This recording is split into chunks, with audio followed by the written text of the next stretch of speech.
that. So we're kind of blazing some new territories here. We're monitoring for runoff.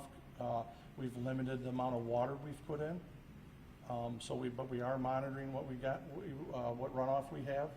So we want the residents to know that we're very, very in tune with making sure we don't make an environmental hazard out of this worse than what it needs to be. We are going to continue through the night. We have light towers on the scene. The Portland Cement's en route. The pump truck's en route. I hope we can smother this thing in the next 2 hours, and then we're going to monitor it through the night. I talked to a fireman in Detroit today. I talked to a fireman in Indianapolis today. They talked about a car fire that they had in an electric vehicle, and how long it took them, 4 to 5 hours to extinguish a vehicle fire. And then I'm being told that sometimes after these cars are towed to a lot because of an accident or something, that some of these fires, they're reigniting after 72 hours later. So this is going to be a lesson for the state of Illinois and the fire service. You know, I guess somebody has to be the guinea pig today, and they chose our city and my fire district. We're going to answer the call, and my men and women are going to step up and take care of this. I'm hoping tonight is a good night for us, and I'm hoping tomorrow morning we have something better to report to everybody. So I'm very appreciative for the help and the assistance from the state, from IEMA, both directors from IEMA. They have constantly been in touch with me and have offered all the assets that I could ever ask for.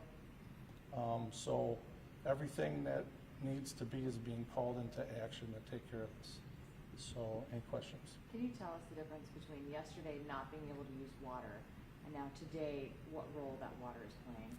It has played a role, and the reason it played a role today is we didn't have the volume of batteries on fire today when we introduced that water.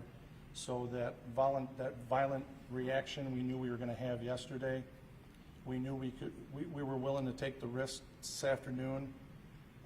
We thought it would be a controlled reaction with the water today because we didn't have as much of the batteries burning. If we would have introduced that water yesterday, it wouldn't have been a good day. So allowing it to burn last night, which was the advice of many, was good. It was a good choice. When I say high flow water, I'm talking 1,000 gallons per minute or more. Purple K, it's a chemical that is used for firefighting. What kind of chemical? What color purple? What kind of chemical? I couldn't tell you exactly the makeup of it, but it's used in airport firefighting. It's used in a lot of chemical plant firefighting. I talked to the Chicago Fire Department today. I had a good talk with their deputy chiefs of operations. They gave me their direct phone numbers. They're a call away if I need them. They had offered Purple K to us.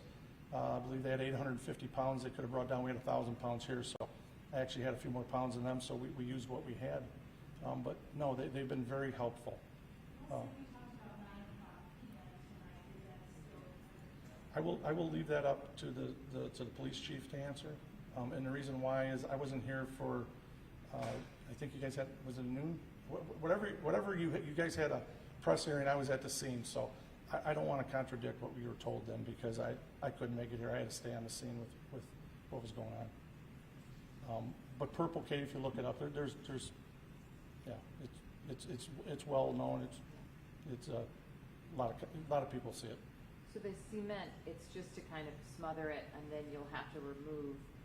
Once it's dried, you'll remove it? Yeah, and it's not like cement that we're pouring out of a cement truck. It's Portland cement. It's the dry product that you mix with gravel and sand and water to make cement. So we're using that dry cement product. Will it harden? Yeah, it will harden.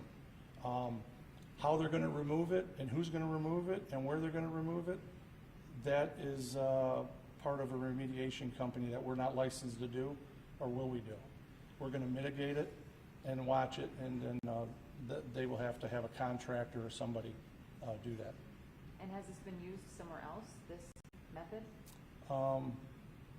No. The reason, it's just like using sand. The problem is with all the rain we had, we can't find sand that don't have a lot of water content in it. So that's why we're trying to use a dry product. I've had a few of the owners of concrete companies reach out to me, large concrete companies, and offer their assistance. This has been mentioned by a couple people today throughout the nation that I've talked to.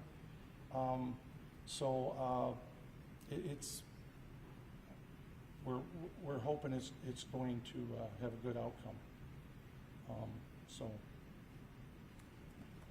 I wish I could say it was definitely going to work, but I'll let you know tomorrow. What do you say to those people that have concerns about chemicals getting into the water or the ground? Well, like I said, we didn't introduce a lot of water to that fire today. Nothing like I'd even use on the apartment fire we had a couple weeks ago. We control where we flowed the water. The building is kind of, the way it's designed, it's got loading docks you can drive down into, so the building is doing a very good job of itself of containing, that runoff water. And like I said, we're keeping track of making sure we're not excessively using that water. I know there's monitoring going on, so any other questions? Have you heard anything about the air quality? Got any reports? Like I said earlier, air qualities are just favorable in our time right now. Okay? All right. Thank you. My name's Alicia Steffes, S-T-E-F-F-E-S, and I'm the police chief for the city of Morris. So while we have good news in that they're making progress, I get to give you the bad news. Despite the progress, there's still a lot of smoke in the area. Because of the efforts, it's going to probably stir up a little more. We hate to give people the okay to go back and have problems, and we certainly don't want to re-evacuate. So at this time, the evacuation order is being extended till 9 p.m. tomorrow. So that is the word on that. So 9 p.m. tomorrow, the evacuation is extended. Otherwise, everything else has stayed the same as far as the shelters are still available. I won't go through it all again because you've heard it, but you can refer to our Facebook page, WCSJ Facebook page, the cities, and get more information on that if you need it. Any specific questions? And that's just a hopeful 9 p.m. tomorrow. Correct. It could change, but that's what we're at right now, 9 p.m. tomorrow.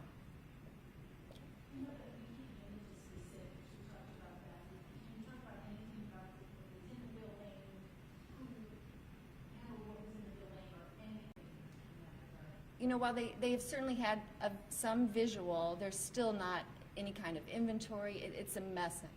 It's a fire scene. So, no, no, nothing further on that.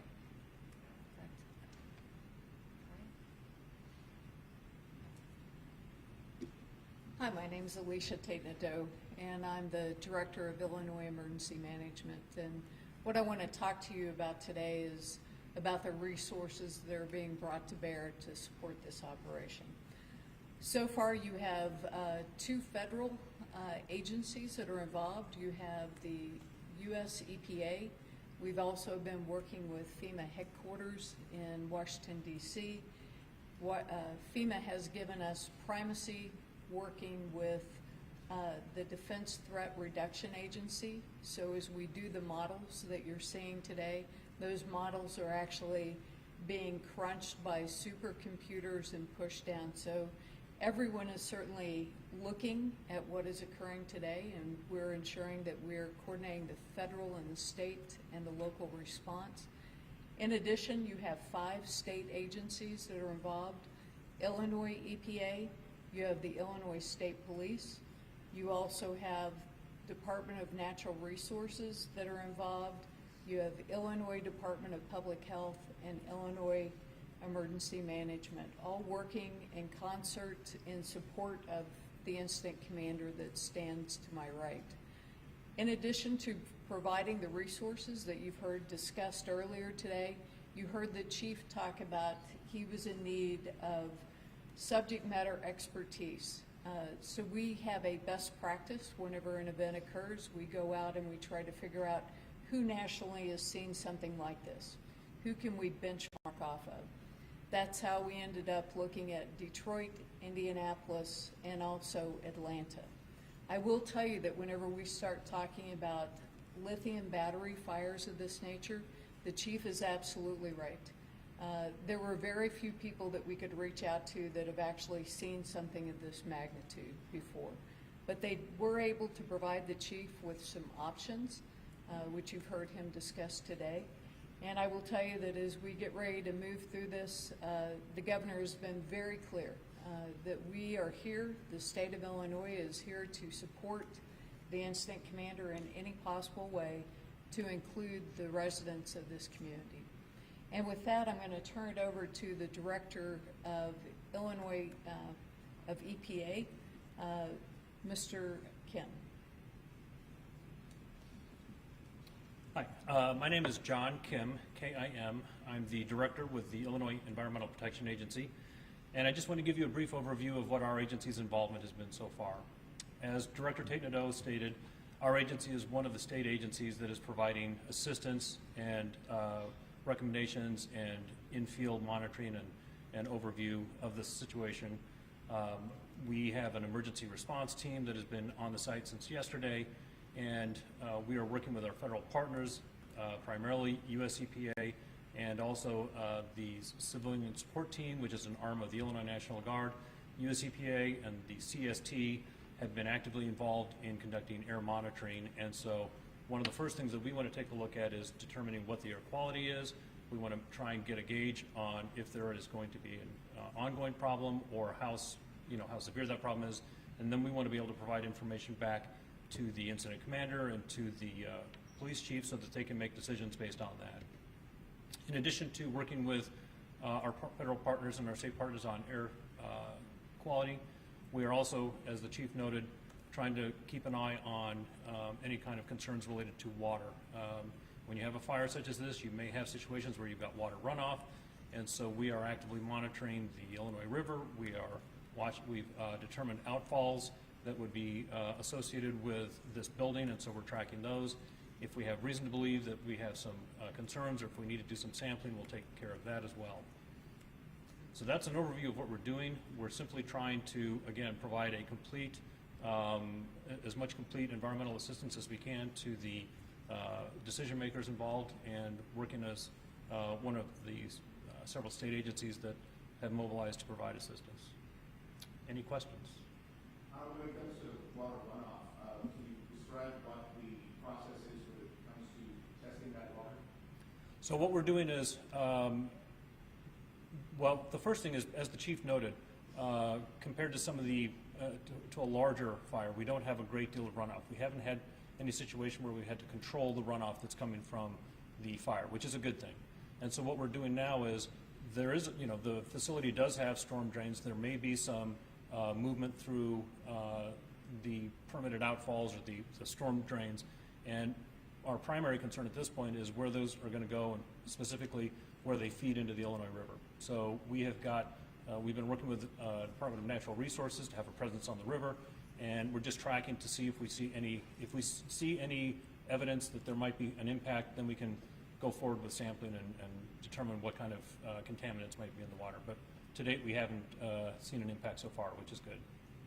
And about the air quality, if you discuss anything that you found about the air around once? So there are 11 monitors that are being staged between US EPA and the Civilian Support Team, and the data is coming in, and it's serving a couple of purposes. It helps to generate some plume models, so we get a sense of where the plume may be moving, and that's dependent upon, among other things, meteorological conditions. So we've been fortunate. The wind direction has kept the plume away from the major part of the city, which is a good thing. It's also given us some preliminary information as to air quality, and so far the information that we've seen is good, which is, again, a very positive thing. The presence of the plume continues to be a concern, which is why the protective measures that are being taken are a good idea. But thus far, the data that we've seen is positive. And our goal is to work with our partners to compile and then push that information out to the public so that can be made available through the internet. Yes. Could you also say the exact name of the organization and also what happens if the plume shifts suddenly and there's no to do with the website and find out what they do? Sure. So I'm the director of the Illinois Environmental Protection Agency. We're the state counterpart to the U.S. Environmental Protection Agency.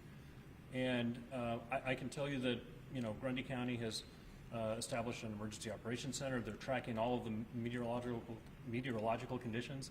They're keeping a very good close eye on wind direction. And I know that they've got, measures set up in case they need to take more protective steps. But again, thus far that hasn't been necessary. But it's all being monitored and it's all being tracked very carefully. Okay? Oh. Yes. Does rain precipitation hold chemical like this in the snow that is in more, or does it hold it in the rocks? You know what I'm saying? Like, does it hold it in place more, or does it hold it in the rocks and Well, so one of the things that we're looking and we're tracking is particulate matter of different sizes. And so as a general matter, if you have rainfall, you're going to have that precipitation being knocked down by the rain, which again can be a good thing depending upon what you have in the constituents because you're going to limit the, the potential effect of that plume. And we have been tracking particulate matter our counterparts have been as part of what they're monitoring. And again, the numbers that we've seen have been positive. So, but yeah, it can knock it down a little bit. Okay, thank you. Again, I'll just say a few words, but our first and foremost is the safety of our residents. So I think, extending the curfew to 9 p.m. tomorrow to see how things are going is the way to go. I would also like to thank the state of Illinois, Governor Pritzker, and both Director Kim and Director Tate Nadeau for coming. Their help is tremendous in this effort, and we can't say enough. I've also been in contact with both of our state reps and senators, Sue Rezin and David Welter, and updating them as we've went throughout the course of the day, and also been on the phone a couple different times with Congressman Kinzinger, and everybody's offered their help and anything that we could possibly do. So again, we have a tremendous team here, and I just want to thank everybody in their efforts, and obviously that'll continue into the night. So thank you guys for coming, and if you have any questions, also I think we're looking to do 10 to, no, what time? 12 tomorrow. Okay. Did you issue a disaster declaration for Morris, right?